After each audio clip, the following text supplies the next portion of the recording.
Mine got so hot a couple times, I couldn't. Let's go ahead and call our, what is this, June meeting of the Iredell-Statesville Schools Board of Education to order. Didn't realize that we had gotten beyond the 5:30 mark, but appreciate everyone being here at this point. The board needs to go into closed session to discuss, I guess, personnel and property matters. I'll make a motion if you'd like me to. You don't have any part, so personnel then. Just personal. All right. According to the North Carolina General Statute 143-318.11, I make a motion that the board enter into closed session to discuss personnel and to preserve the attorney-client privilege. Have a motion and a second. All those in favor of the motion, please say aye. Aye. We'll move into closed session then. You see, they have a great PA system. My brother was there. I know, I was like, all I got to do. It's a long thing. That's what he just asked me two quick questions. Also would like us to wait, do you think,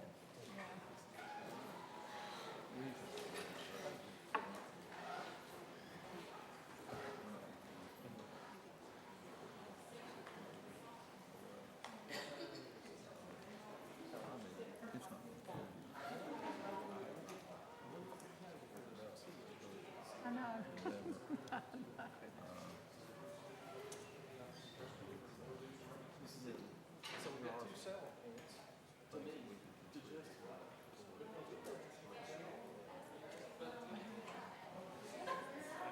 And if he'll be flexible with us, and I know he will.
Everyone to our June meeting of the Iredell-Statesville Schools Board of Education. Before we get into our agenda tonight, I need to ask for a motion to go back into open session. Make a motion, we go back into open session. Second. A motion and a second. Any discussion? Not all those in favor, please say aye. Aye. Thank you. We're back in open session now. Let's begin this portion of our meeting with a moment of silence.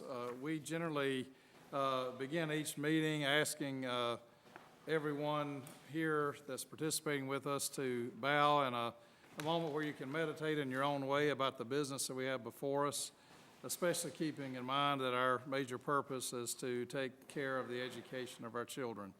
Now, so if you will, bow with me for a moment.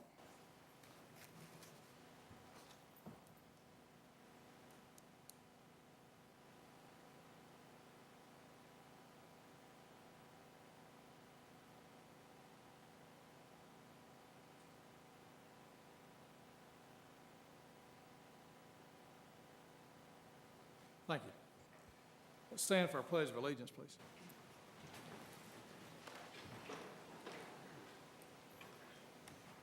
Pledge allegiance to the flag of the United States of America and to the republic for which it stands, one nation, under God, indivisible, with liberty and justice for all. Thank you.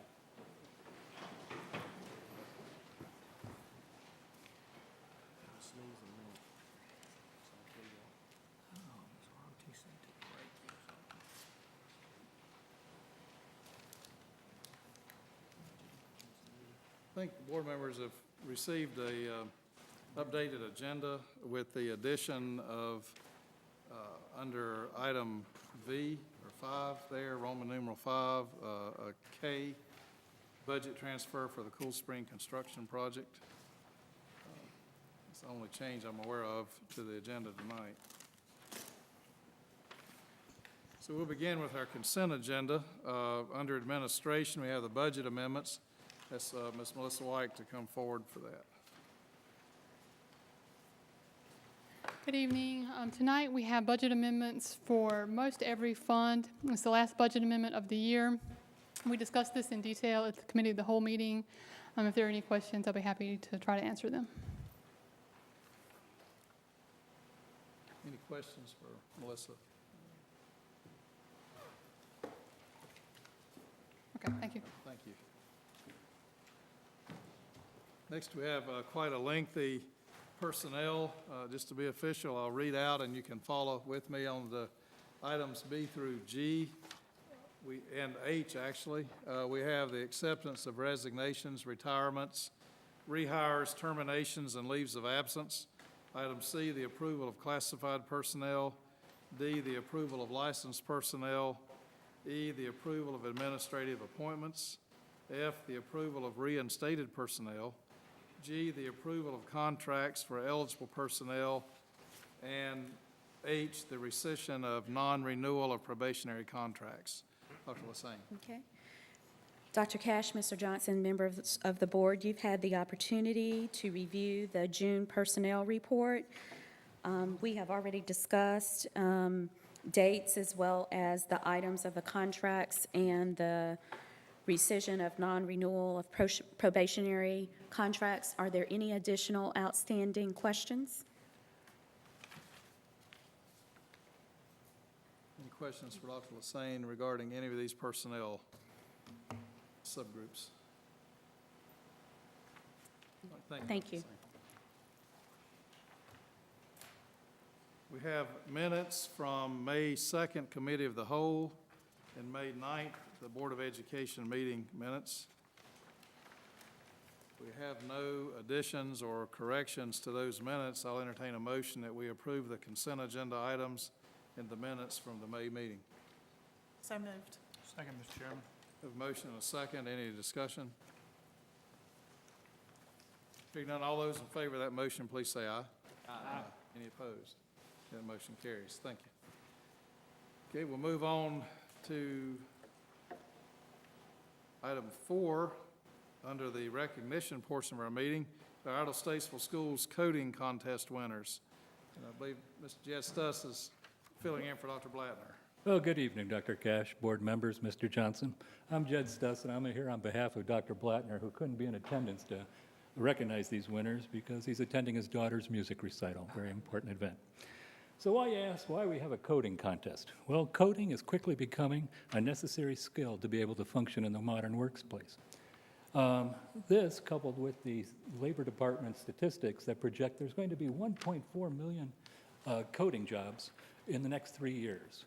Currently in the pipe stream, we have 400,000 students seeking or pursuing computer science degrees.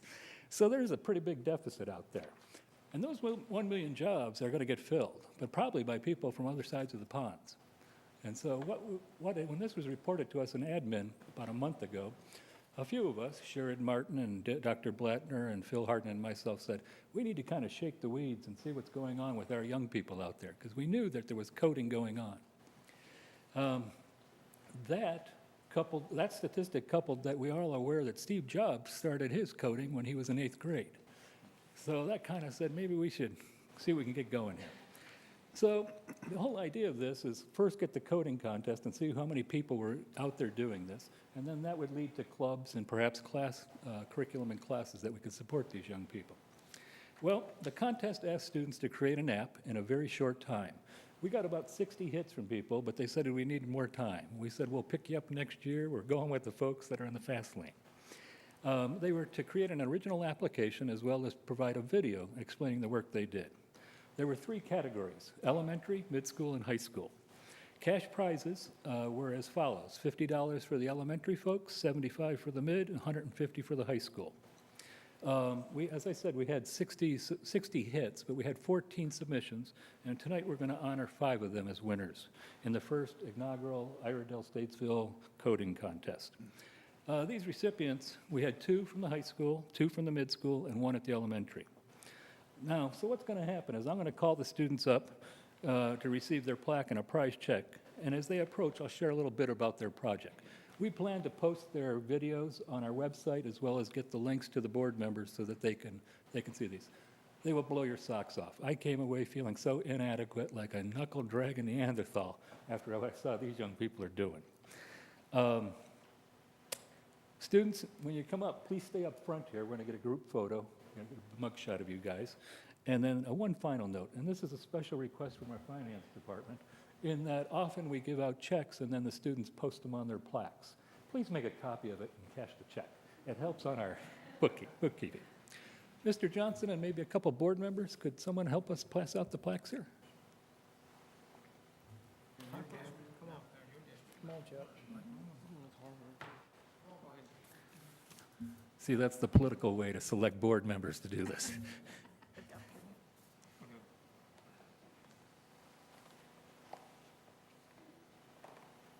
Well, we're going to start out with the elementary. And if we could have Mr. Josh Sharp and Mr. Eli Tomlin come on up front here. These 2 gentlemen are 5th grade students. That's right, 5th grade students at Harmony Elementary. These 2 coded a Star Wars game where you collect characters while avoiding the stormtroopers.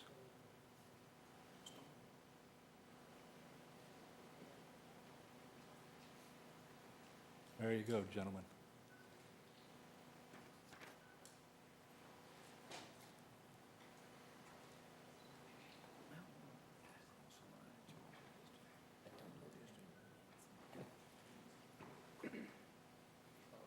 Man, I never got this kind of photography when I was a young man.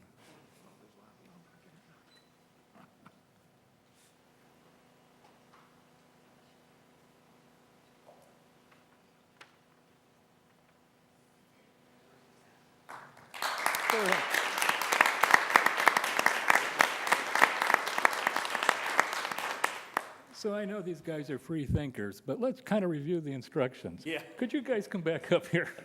Remember, we're going to stay to the end and get a group photo. Thank you. In our middle school category, we had two identified winners. We have, if we could have Nicholas Mueller and Lat Stutz come on up. These gentlemen are 8th graders at Mount Morn School. These 2 used AppleScript, Python, and Raspberry Pi device to create a voice-activated safe and voice-activated light. So these guys had all kind of kinesthetic things going on.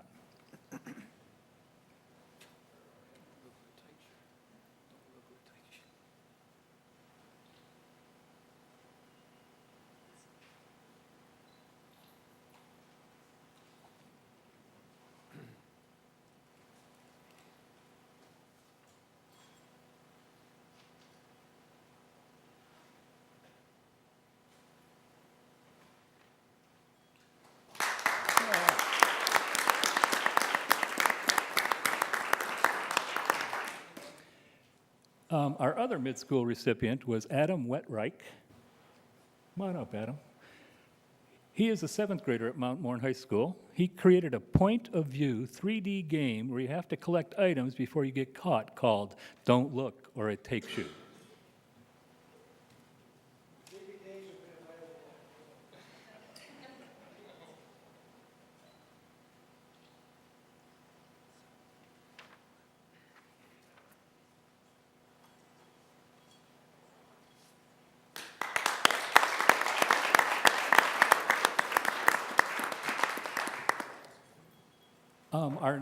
One of our high school recipients was a team consisting of Michael Kirsting, Zach Beeler, and Dylan Goldschmidt.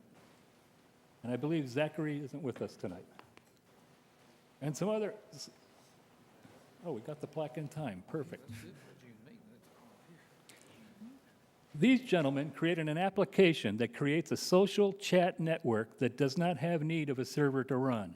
It utilizes the wireless network and scans for others using the software. They have also included safety features to help prevent cyberbullying. These guys have their whole underground IM system going on.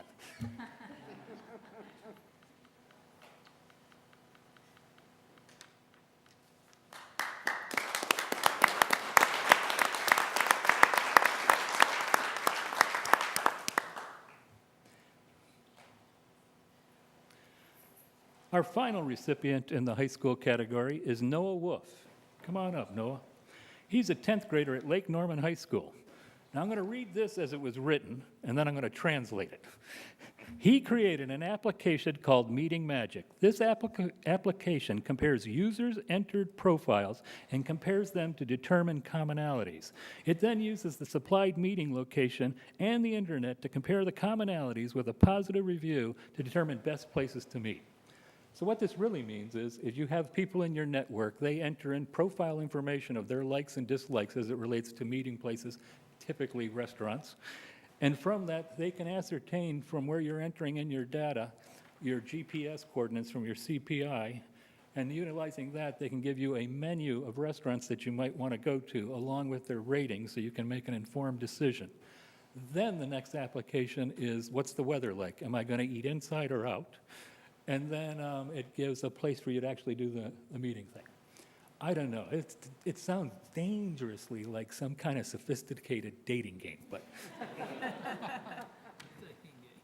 Very good.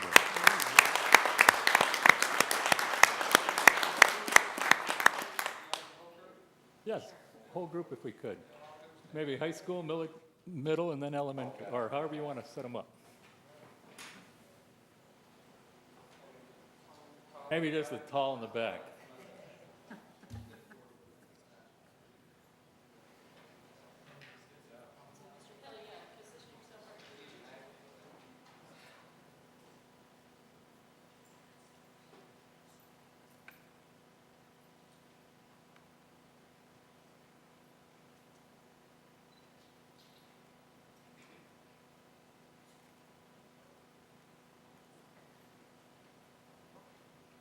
Ladies and gentlemen, let me present to you the ambassadors to the future.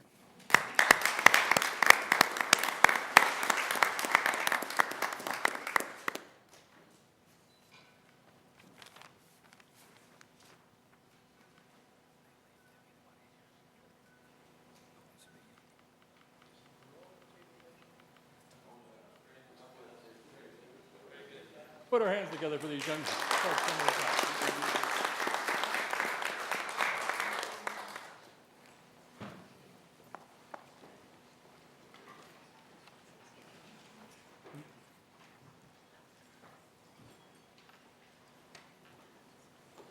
Next, we have the Apple Vanguard recognitions. Ms. Tracy Fox. Please. Good evening, Dr. Cash, Mr. Johnson, members of the board. I'm Tracy Fox.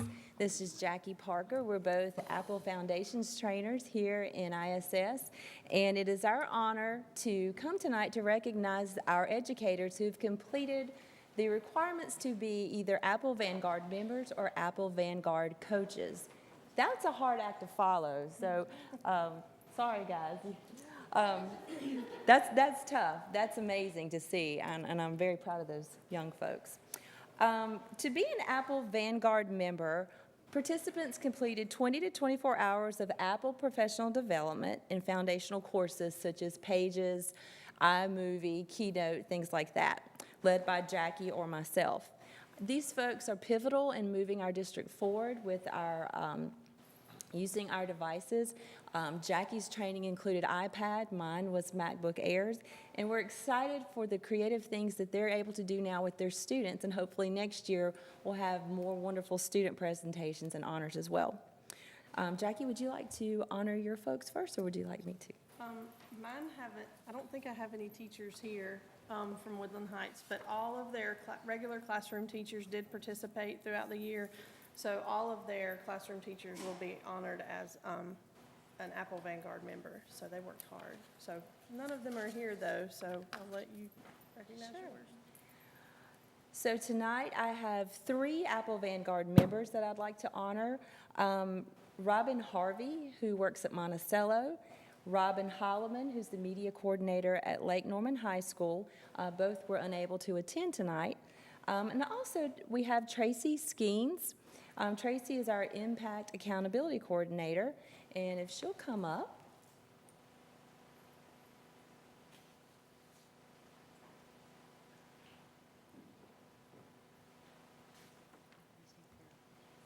Thank you, Tracy, for your hard work. And we also have one Apple Vanguard coach, and that's Erin Wally. Erin actually completed requirements to be an Apple Vanguard member last year, and this year she went on to complete the requirements, assisting in professional development to become an Apple Vanguard coach. So Erin, if you will come up, please. Thank you.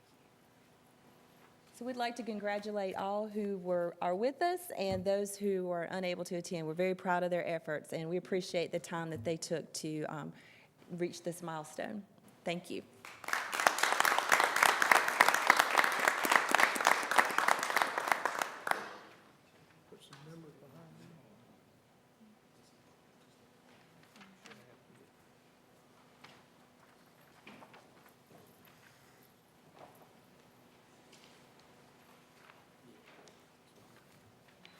Congratulations, and thank you for your work and service to our district.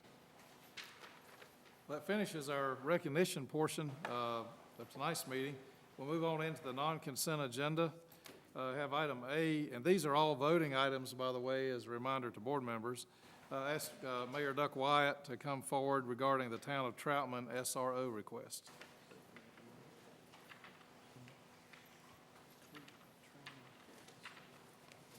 Good evening. Thank you, Dr. Cash, board members, Superintendent Johnson, for allowing me to be here. As you all heard my presentation previous, I stand for any questions that may have arose since we've had that conversation. Questions or comments for Mayor Wyatt?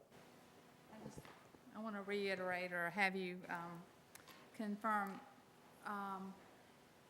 if the board, if the district supports, the town of Troutman with an SRO, you said that part of that SRO position would be training for the district, like crossing guard training, CPI, or like an alternative or least restrictive type training. Did I hear you right? Yes, ma'am, that is correct. Currently, with there being so many different law enforcement agencies involved with SROs, that has fell on you all having a contract with a retired law enforcement professional to teach 2 of those things that you just brought up. In addition, one of our current SROs is already directing traffic. To my knowledge, no other SROs are doing that. In addition to the two things you just mentioned, it would be one of the duties of our SRO to direct traffic at Troutman Elementary in the morning as they take up, which would save an additional amount of money that you all have been contracted to pay somebody to do that job. Since the passing of that guard, there has not been a guard there to do that. Thank you. Yes, ma'am? And just for the record, can you please state again the terms? Yes, ma'am. SROs have to be certified to do that position. Currently, the campus of CATS does not have security guard or an SRO. All other high schools in the county have security guards and SROs on campus. The duties of our SRO would be to fill in during the school month times, the school calendars. As I mentioned previously, our town population triples when school's in session. This is one of the schools that's in our town city limits that is unprotected as it is now. So this SRO would be assigned to that campus and respond to the principal as SROs do likewise at other campuses. In addition to those duties on campus, as we've discussed, the first duty of this officer's day would be to direct traffic at Troutman Elementary. Then they would be teaching the CPI and or the other guards that are hired to direct traffic. The terms of that, it costs us raw salary-wise, not equipment-wise, but raw salary-wise, around $52,000.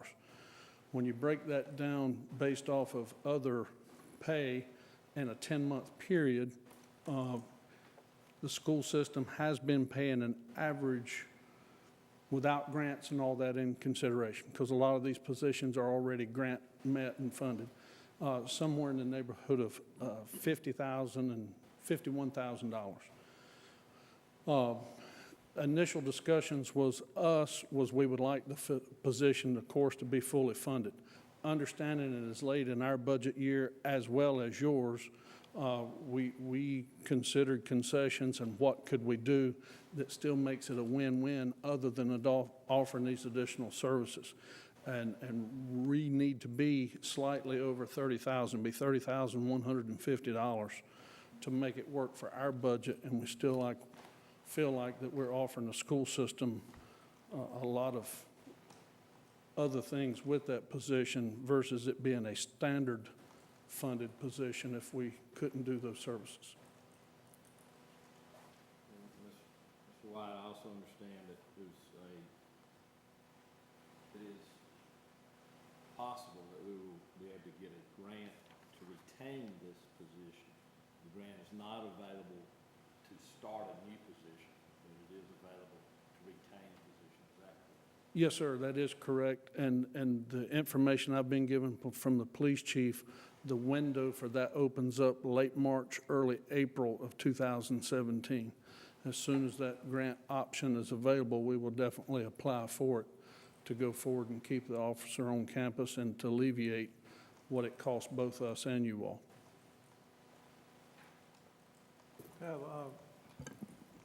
I don't think, well, it is on.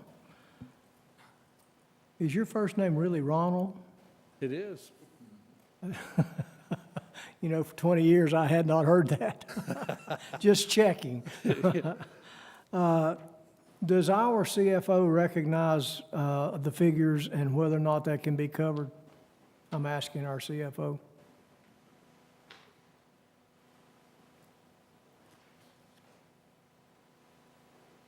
Is your question whether I agree with the figures that he said the cost would be? I'm asking if you agree and if you know about the figures as they have been stated. I have not been able, I haven't audited the figures that they've given me. I really don't do that. I trust that they're charging us the cost that they have for the position.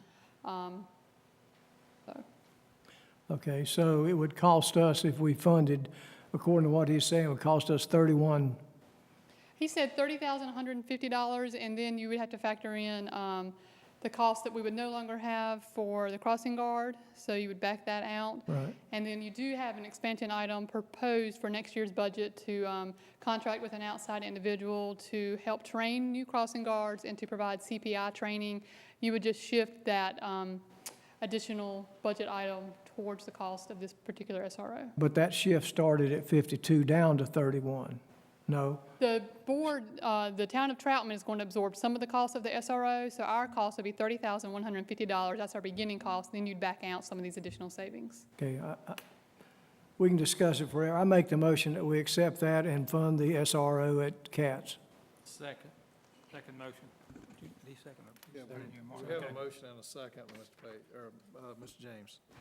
We have a motion and a second on the floor, so any discussion of that motion? So just for clarification, Ms. White, if the town of Troutman is asking $30,150, we would reduce that by $3,500 that we had put in for crossing guards from contracted service and $8,100 to hire the contract person. So the additional cost from, if you look at our budget this year compared to what our budget expense for next year would be, you would take that $30,150 and subtract the crossing guard cost only. And that would be the total expansion cost. Okay. So what's that, like $27,000, $26,500? Thank you. Any other comments or questions? Thank you, Ms. White. If not, all those in favor of the motion, please say aye. Aye. Any opposed? The motion carries. Thank you. Thank you all.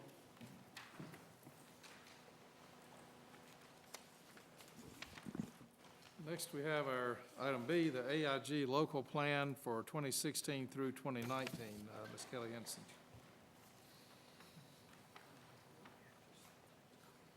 Good evening. During last week's session of the Committee of the Whole, you were able to review and see a presentation on the proposed AIG local plan for 2016-19. We went over the way that we planned to address all 6 state standards of academically and intellectually gifted. Tonight, I would like to see if you have any questions and ask that you vote to approve that plan for 2016-19. Questions for Ms. Henson? Comments? I'm sorry. It's okay. I'm just full of questions. Ms. Hanson, so with the proposal, are the standards being lowered with this local AIG plan? No, they're actually not necessarily being lowered. We're just trying to make sure that we are addressing, as I mentioned when I did the presentation, we're addressing the needs of all of our different types of learners. In other words, the state is asking us to consider that some students may demonstrate that ability and not necessarily be demonstrating achievement in the classroom. So we need to make sure that we're identifying those students that are able to show that ability and then figure out what we need to do as a school system to bring the achievement piece up to match that ability. So we're actually trying to allow for what the state wants us to do.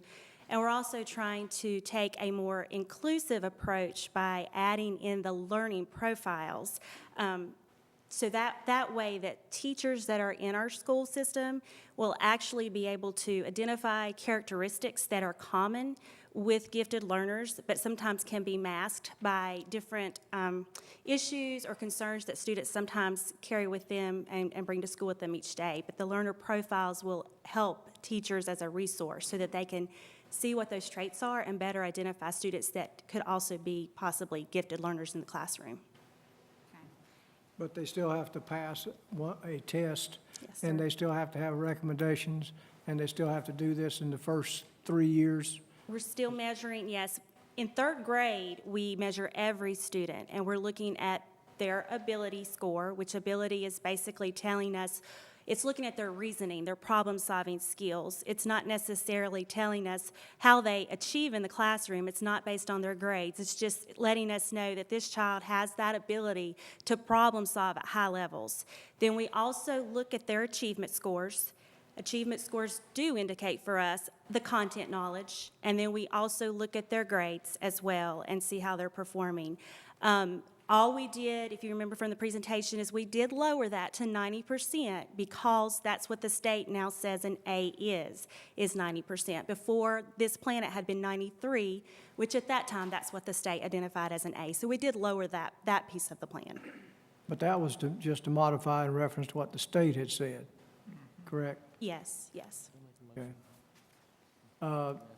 Just to cover the other end of it, we do have a method in here that if we've checked everything out, gone through all the recommendations, gone through all the scoring, someone gets into AIG, does not perform, there is an out.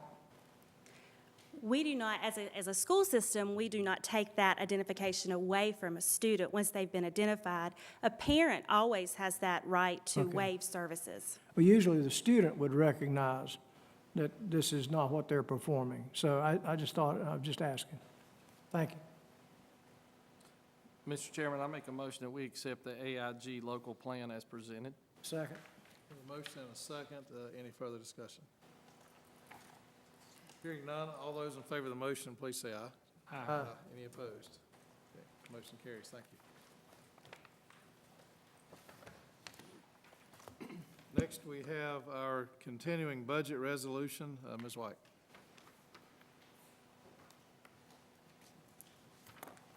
The board will need to pass a continuing budget resolution since we do not have a final budget for the 16-17 school year. The resolution will enable the district to operate using this year's budget, tweaked slightly for what we know we will receive from the county, the state projections, some federal planning allotments that we received. And then also the board has authorized the administrators to go ahead and start implementing a 2% average salary increase for classified staff, and we'd like to be able to go ahead and put that in the continuing budget resolution so we can go ahead and start working on those starting July 1st. If there's any questions, I'll be happy to try to answer those. Make a motion that we pass the continuing budget resolution for 2016, 2017. A motion and a second. Any further discussion? Hearing none, all those in favor of the motion, please say aye. Aye. Any opposed? Motion carries. Next, we have the committed local fund balance regarding pension spiking. Okay, like we discussed at the committee of the whole last Monday, this is just something we wanted to bring to the board as an option. We talked about, I think in February, about pension spiking and what that is and who possibly could be subject to it. So some school systems are considering setting aside a portion of their fund balance at the end of every school year that acknowledges the fact that they could have a potential liability related to pension spiking, could certain employees retire as of that fiscal year-end date. We estimate... Listen, can I stop you just a second, Sure. please? We have some members of our audience and possibly some members of the television audience tonight that spiking term sounds kind of sinister Okay. to us. Will you explain a little bit about that state law provision and how that brings responsibility to our local government? Okay, Just in a nutshell. I'll for- try to do my best on that one. So it really started at the community college level where some community college presidents would convert non-salary items into salary expenses towards the end of their career. They would convert a housing allowance or a car allowance. If it doesn't show up in their paycheck, it would now start showing up in their paycheck so that then their salary base for which you calculate retirement spikes towards the end of their careers. So therefore, they haven't had time to pay into the retirement system enough to compensate for this high salary base that the retirement is going to be now based on. So the state felt the need to, enact a law that would, using a complicated formula, look at how much someone has paid into the retirement system versus how much their retirement benefits will be. And if they're deemed to be below, have not paid in enough to cover what their expected outlay is over the terms, over their life expectancy is based on an actuarial table, then the agency that employs that employee would be subject to a penalty or a liability or penalty for the difference between what their expected retirement benefit is versus what they've paid into the retirement system. So some people would argue that you're penalizing folks retroactively, as Mr. Page has pointed out quite often, and also you're penalizing folks who have done nothing to intentionally spike their pension. They have gotten late in their career salary raises tied to promotions. And they're close to retirement, so just by defact, they have not paid in to meet this formula requirement. Not every employee could be potentially subject to this penalty. It's anyone who has an average salary compensation for retirement purposes, $100,000 or above. That's a nutshell. So you really are penalizing a lot of people who really have not done anything intentionally. And that's the case that we're in. Okay? And by penalizing, I mean, just for the audience, and correct me if I'm wrong, but again, this affects primarily those people who have had promotions or salary adjustments involving raises late in their career, and the percentage of income withheld to be paid into the retirement system is less than what they might have paid had they had this raise earlier. Right. So they've got less time to contribute to the pension fund. So the state has seen it wise and passed a law that now reverts some of the responsibility to pay that formula regarding pension payout. They've actually reverted that back to the local government system. In other words, our local school board system to pay that, as opposed to the state paying it all on its own. Correct. And from what I've read, there are very few people who are actually in this situation, but still enough, I guess, that they warranted a law to address it. And now, going forward, anyone hired after January 1st, 2015, maybe, don't quote me on that, the board has the option that if someone does become subject to that penalty, that they could deflect that penalty to the employee versus to the board. But you do not have that option for people who were hired subsequent or prior to that date. Mrs. White, the only person you know that we're in danger of is the superintendent, is that correct? Well, I receive a letter periodically, and we're supposed to receive it monthly, but I do not, have not gotten one in months. But there were 3 names on our letter that we got from the state retirement system. It was the superintendent and 2 principals. One principal, based on my calculations, and the formula is really not very clear, I do not see us being in any type of situation where we would be subject to a penalty. The other principal, his contract has been renewed, and by my calculations, if he works to the end of his contract, we would not be in this situation. The only other person that could be subject to a penalty right now is the superintendent. The number that you have before you is based on the superintendent and 1 principal who would potentially have a penalty at June 30th, 2016, which is our fiscal year end date. And so no one hired after 2015 will be affected by this. Is that And are correct? you sure about that date? I'm not 100% sure on what the date is. Sometime in 2015. Okay. Actually, I'm not sure what month. I think it was January, but I'm not sure without having read the It doesn't statute. matter because that's already in the Yeah, past. right. So I'm just questioning why we're going to put money back, and you were talking about some of them are doing it every year, if the problem's going to eventually go away within the next few years. 4 years at the maximum. What is our fund balances? Over $5 million. Over $5 million. I just see no reason personally to stick 330 in a special line item account, just Okay. for something we're not sure when or why we would have to do, but that's my opinion. And that's kind of, Or who, I'm or sorry. who, except for one. We're not sure how many whos there are, except for one maybe. Well, the only point I was going to make is the same kind of, following that same thinking. We're liable either way, whether we set the money back. And if you look at all money we have back is kind of a savings account. So at a home, you may have to pay for a freezer, you may have to pay for a refrigerator, but hopefully you won't have to pay for one this year. And so it's one of those things to me that either way we go, now we can make a line item and set some money back and say this is to address that. Or we just are aware that we are always at the point of, Right. of one of our freezers quitting. Right. I'm using a home example. But so to me, I'm not sure why we would set it aside, knowing that we still got the liability. We've always got the liability. That's the main thing for me was to make sure the board is properly educated and let you make decisions, informed decisions. And like I said, last Monday, I'm comfortable either way. I just wanted to give you the option. I thought about this for a long time too, because in the name of transparency, you know, to me, it's the way I do my family budget.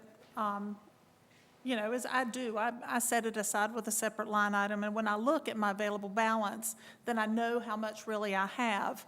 My That's actually question, what we're talking about here, yes, ma'am. huh? That's exactly what we're trying to, Right. that's exactly the option here, yes, ma'am. Right, and so, you know, when a county commissioner comes to us and says, well, you have 5 million, you know, in your available fund balance, well, really, you know, part of that is committed. And, you know, we always get a lot of flack about what, you know, about our balance sheets, and how, and what they show and what they don't show. I mean, in the name of transparency, I mean, I'm for, you know, doing this, even though it's a pain. If we commit this amount, can that amount change, when the budget becomes a new budget every year? Does that change July 1st every year? That amount can change, right? The board would vote to change the amount, yes, ma'am. Okay, all right. Just want to make sure that everybody's clear. We're not bringing this to you as a recommendation. As Melissa said, it's just to make sure you know of all of your options. It is a particularly, could be a hot button issue, so we want to make sure that, like Ms. Bonham said, we have been transparent. We might Any not other make comments one. or questions? Might not, but we might. Again, we know we've got the responsibility to be accountable to this if we should face the need. And it's just a matter of whether we mark it on paper with a line item formally, or whether we keep it in our minds that Exactly. we have it. And I think the same point can be made. So I guess at this stage of the game, I'll just ask for a motion to either make a motion for placing a line item for the committed local fund balance regarding pension spiking, or that we not do that. I would make the motion that we commit $330,000 of local fund balance for this potential pension spiking penalty. Do we have a second to that motion?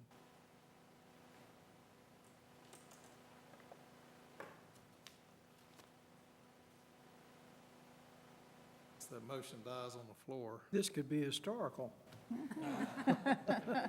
Really? Want a motion the other way?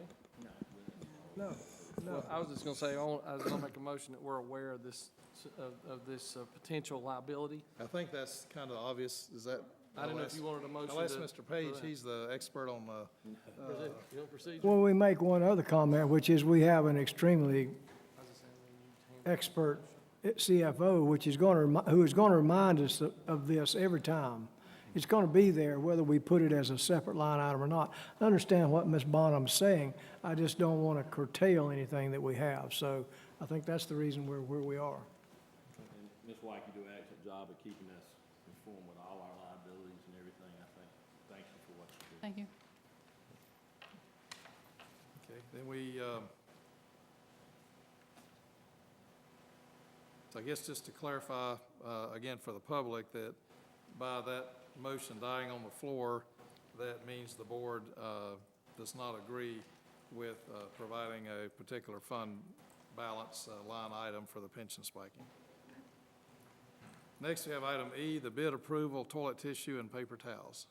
Okay, we did issue an RFP and did a formal bid for toilet paper and other paper towel products. And on the back, or included in your board packet, was the summary of the bid responses. And it is the recommendation that we award the contract to Seven Oaks Supply Company. They are the current provider of the products, and they were the lowest responsive bidder. If you have any questions, I'll be happy to try to answer them. Motion to accept staff's recommendation. We have a motion and a second. Any further discussion regarding this bid approval for the toilet paper and paper towels? If not, all those in favor of the motion, please say aye. Aye. Any opposed? That motion carries in too. Thanks, Melissa. Next, we have item F, the Oak Foundation. Dr. Taylor. Dr. Cash, members of the board, Mr. Johnson, last Monday night, I shared with you the information regarding the Oak Foundation gift to Iredell-Statesville Schools of $350,000 over the next 2 years to support our ongoing work with MTSS. As I shared with you, in 2010, when we received the I-3 grant, we immediately had to secure a 20% private sector match, and the Oak Foundation was one of our private sector matches. At that point in time, they did provide $250,000 to the district over the 5-year life of the grant. This would be actually an increase over what they provided for the next 2 years. I did share with you via email the proposal that we sent to the Oak Foundation outlining what we would like to utilize those funds for over the next 2 years, and we'll be glad to answer any questions that you may have. But we do need an approval to accept that money per your board policy. I'll make a motion that we accept the gift from Oak Foundation of $350,000. A motion and a second. Any further discussion? Dr. Taylor, I just, Ms. Bonham asked you a question last Monday about if we accept this amount of money, what was it, the term you said, what do we have to do, you know? Go ahead. Basically, we will continue to provide the Oak Foundation with updates on the progress that we're making. Per the grant, there were some specific metrics that we were tracking, so we would continue to provide that. We typically provided that about twice a year for them through a kind of a biannual report, so we would continue to do that. Basically, their goal, the Oak Foundation is a very large philanthropic organization.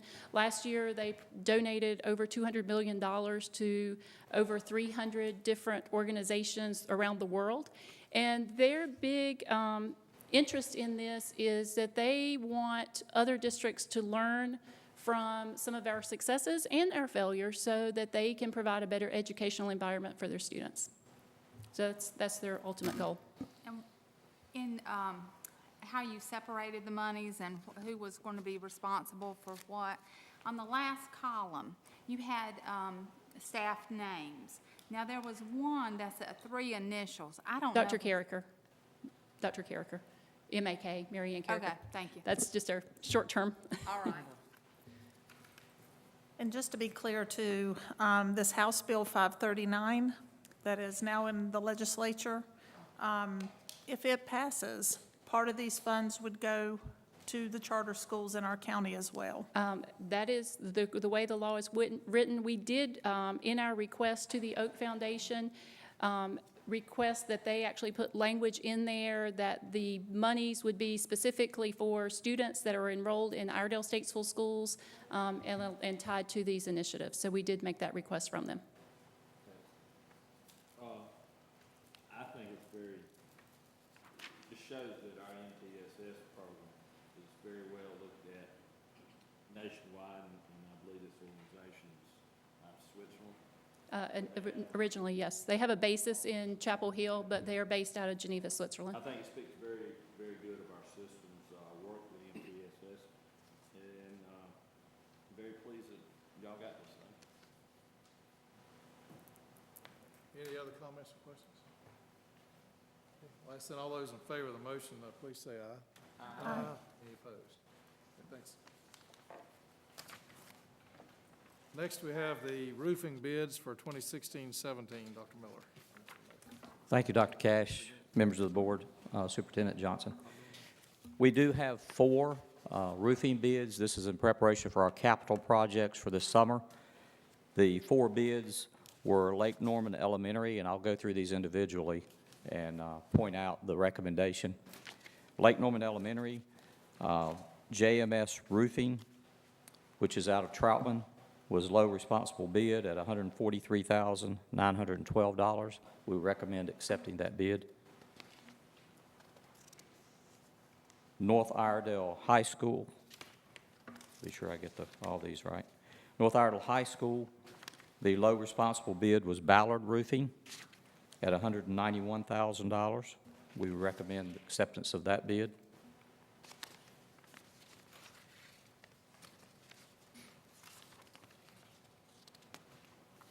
Presley Elementary School, or Presley Alternative. Low responsible bid was Conover Roofing at $107,450. We'd recommend acceptance of that bid.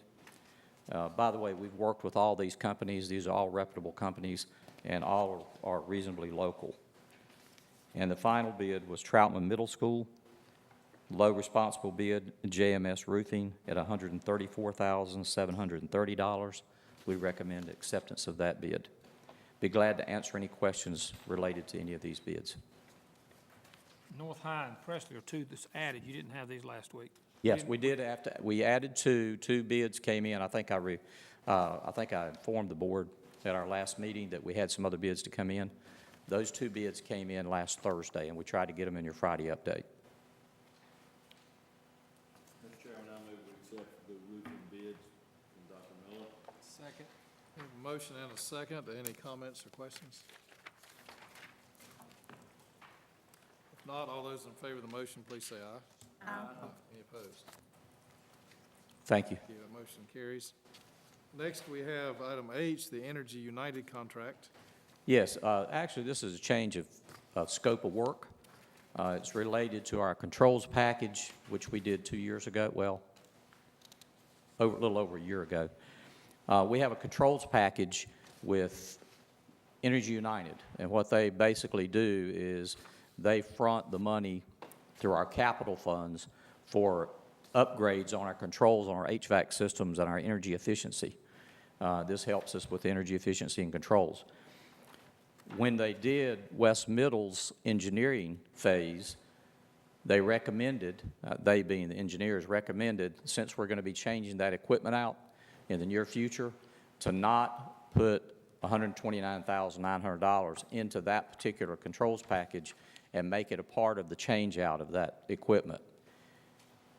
If we pull that out of the package, that allows us to pick up another energy efficiency project we want to do at East Middle School. East Middle School has T12 lighting, and for those who don't know, T12 lighting goes back 40, 50 years, and it's very old. It's becoming outdated. It's more of an energy user than the newer lighting, and what we propose is substituting the work at East Middle for the work at West Iredell Middle School, and changing out the T12 lighting to LED lighting, which is the most energy efficient lighting we have available now. This will help us in a couple of ways. Number one, T12 lighting is going away. Number two, the amount of labor involved in maintaining and keeping up with T12 lighting is much more than LED. LED lighting is much more energy efficient. We estimate a minimum of 50% reduction in energy costs. So it's a very good project for us to do. And the reason we substitute that project for the West Middle project is because they're almost identical in cost. And we can substitute that scope of work in that contract. I need board approval for the change in scope so that I can take this to the county commission for their approval, and then we can move forward with the project. So be glad to answer any specific questions. Mr. Chairman, I'd like to make a motion that we accept staff's recommendation on the scope of work change. Second. We have a motion and a second regarding the Energy United work that's been presented to us. Any further discussion or questions? Will you redirect that to West Middle the next time, or how they get Well, theirs? West Middle is the top priority for next year on changing out HVAC, the equipment. And what will be part of the HVAC change out of equipment will be new controls. It'll be included in the equipment change out. That's probably going to be close to $1 million, that project. Any other questions? All those in favor of the motion, please say aye. Aye. Any opposed? That motion carries too. Thank you.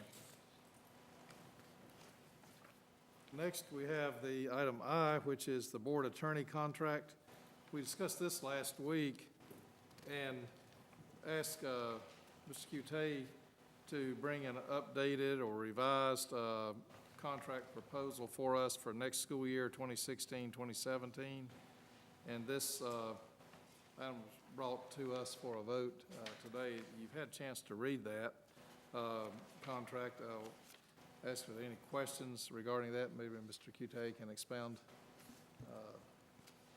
It's not changed in any fashion since the contract that this board has had with our firm for several years. Just the names are changed, but none of the numbers are changed. So it's just, it would be for, policy 2610 doesn't really, it requires you to have an attorney. It doesn't require you to have a contract, but it does say that you should do that before the, during or before the July meeting each year. So that we would present that for your consideration. Open for discussion regarding questions, comments. I'll make a motion to accept the contract as presented. Second? A motion and a second to accept the contract has been presented to us. Any other comments now? I'd just like to say I appreciate them keeping their costs the same and extending that contract. That helps our school system and for priorities that we have. And I know they're part of the community too. They've been here for a long time, and I just want to say that for keeping that cost down. We appreciate that. I'll go just one step further, just for the public. We had Mr. Bill McMillan as our board attorney representative from this same firm for several years, and Mr. McMillan, in his later stages of his career, I think felt very much compelled to be a public service, and did this work very reasonably and diligently, and performed and did a great job. And personally appreciate Costi coming in here and continuing to actually proceed with that same philosophy of public service. So this has been several years now. I don't remember exactly when this started, but several years without a cost increase to us for legal services. And as you know, in other areas of business life, legal services have become more of a necessity to us than they had been in the past. So we're using his services quite a bit. So we have a motion and a second to approve this board attorney contract. If there's no other comments or discussion, I'll entertain a motion, actually ask for a vote on the motion. All those in favor, please say aye. Aye. Any opposed? Motion carries. Next, we have a salary study proposal. I'll ask Mr. Johnson to discuss. Yes, sir. Thank you, Dr. Cash. Members of the board, last fall we brought you a proposal from this same company, School Efficiency Consultants. At that time, you declined to hire them to conduct a salary study for us. Their proposal at that time was, I think, $1.20 per student. They have now reduced that cost to 90 cents per ADM student. They have also expanded the scope of work that would be covered in the salary study to include all senior administrators, principals, assistant principals, teachers, hard-to-fill classified positions that include electricians, plumber, HVAC technicians, technology and computer technicians, and network engineers. The reason that this is coming back before you is not because you asked for it, but because of some work that's taking place in our region with our neighboring school districts.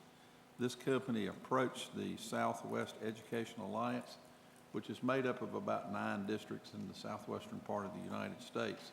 And of course, ISS is a member of that group. 2 of the school systems have already committed to contracting with this firm, Cabarrus County and Rowan County.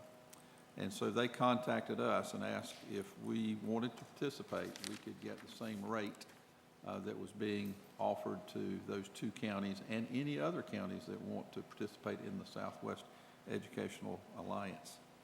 So this is a lot of money, $18,679. But I did notice, and I put this in your Friday update too, that the city of Statesville recently conducted a salary study. And I believe the cost of their salary study was approaching $17,000. So I don't think you'll ever get this work done as cheap as you'll get it done this time right here. We've had a very, very good school year. We had anticipated using about $1.6 million in fund balance that we did not have to use. So there is some cost savings there that we will be putting into your fund balance, and if you wanted to fund this, I think you've got a good opportunity to do that. But I'll be happy to answer any questions. It's certainly your decision. We just want to make sure that we're making you aware of the offer that has been brought back to us. And we do realize that on many occasions you have asked us, even if we had the internal capacity to do a salary study. But it would be difficult, it would be a strain on the staff to try to do that. This would give you a lot of comparative data with some other school districts across the state. So it's your pleasure. I'll be glad to try to answer any questions that you have. Will this study help define certain formulas that we had requested regarding our matrix for some of our administrative staff, principals, and that sort of thing as well? There are currently no formulas out there that I'm aware of that we can apply. So if ISS wants to develop formulas, I think we'll probably be one of the first districts in the state to do that. But this would certainly give us a basis to go on and say, here's some comparable data that we can compare ourselves to other school systems and see if we're in line or if we're over or under paying some of our employees. Well, this is much more interesting than the last proposal because it does address some hard-to-fill positions that not just about administrative. It does also with assistant principals. And it's also saying it's going to address teachers' salaries. Now, I have a question from that standpoint. Is this teachers across the board, or are they going to look at specific subject matter teachers? Do you know? I'm going to defer that question to Dr. Lassane. I have not been in direct conversations with Hank Hurd, who is the head of this company. She may be able to help us with that. Obviously, the basic salary that is assigned to a teacher is based on the state. What this would address is the difference in supplement and how different districts do their supplement and what that is based on. Okay, so it's probably not going to start looking at differentiated pay. Is that what it's going to be an overall? Well, I think to the degree that anyone that they have ever done a study for who does differentiated pay, that would be included. And keep in mind that all of those are indeed based on, the internal formulas that they develop for that school district. And so being able to have access to that information would come as part of this. But for teachers, you're largely just looking at that difference in supplement. Well, the other real problem I've got is, and I don't have the data with me for Rowland and Salisbury. I know Cabarrus gets a tremendous amount more local money than we do per pupil, millions of dollars more than we do. I think Rowland's above us also. So, and maybe some other groups going into this. How is it going to work when we are looking at different amounts of money available from, say, our system versus the Cabarrus system, which has millions and millions of more dollars than we have available?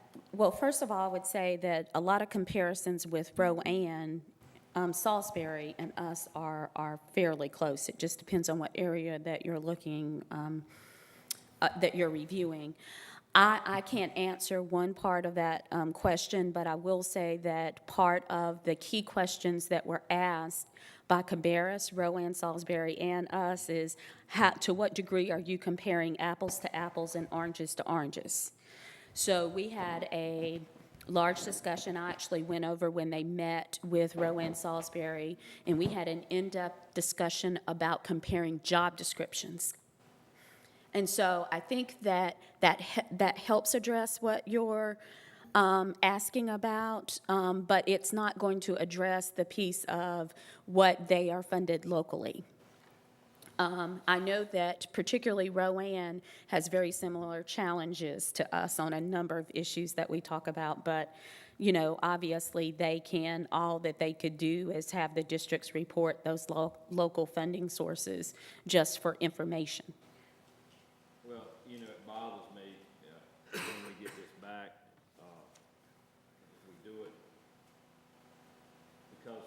gonna have, I'm questioning whether it's gonna come back, and when they use other counties like Cabarrus, that has so much more money than we have available to them, we've got, somewhere that's got to be addressed, the amount available. We may not be able to pay that, but, you know, they were the only one of the districts that you showed us in comparison to principal salaries that actually paid more to principals than we did. So I'm just wondering how many, if any other districts, I agree, we're pretty much aligned with Rowan and Salisbury. And- Cabarrus bothers me, they're so much wealthier than we are. And board members, I think that the partnership that it's talking about here would be the districts that would sign